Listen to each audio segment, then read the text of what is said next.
Né dans le royaume du Congo dans les années 1630, Zumba était le fils de la princesse Akwaltune, elle-même fille d'un roi Congo.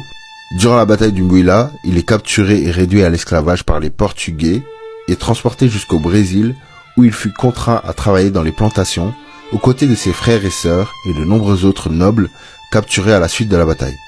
Mais Ganga, du fait de son ascendance royale, était un homme extrêmement fier et il ne pouvait se satisfaire d'un tel traitement. Aux côtés de son frère Zona et de sa sœur Sabina, il réussit à s'échapper et s'enfuir vers ce qu'on appelait alors un Mokambo.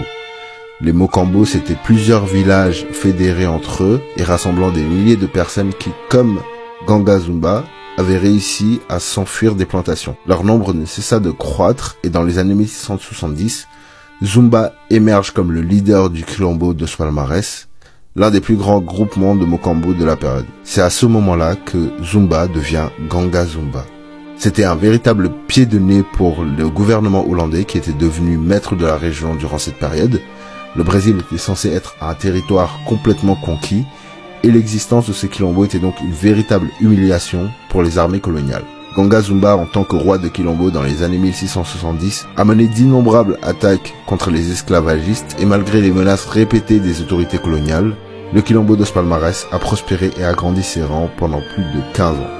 Une économie collective basée sur l'agriculture, le commerce et la propriété foncière communautaire y est mise en place. Tout cela était en grande partie chapeauté par Ganga Zumba lui-même. Inquiet de voir prospérer ces bandes de brigands et d'esclaves fugitifs, les Hollandais entrent dans la danse en 1644 et entreprennent des expéditions punitives.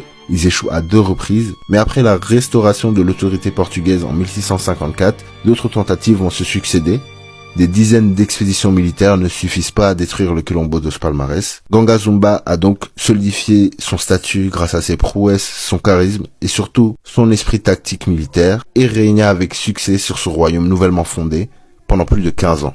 Il est toujours célébré et reconnu comme un des héros et fiers défenseurs de la liberté dans l'histoire du Brésil.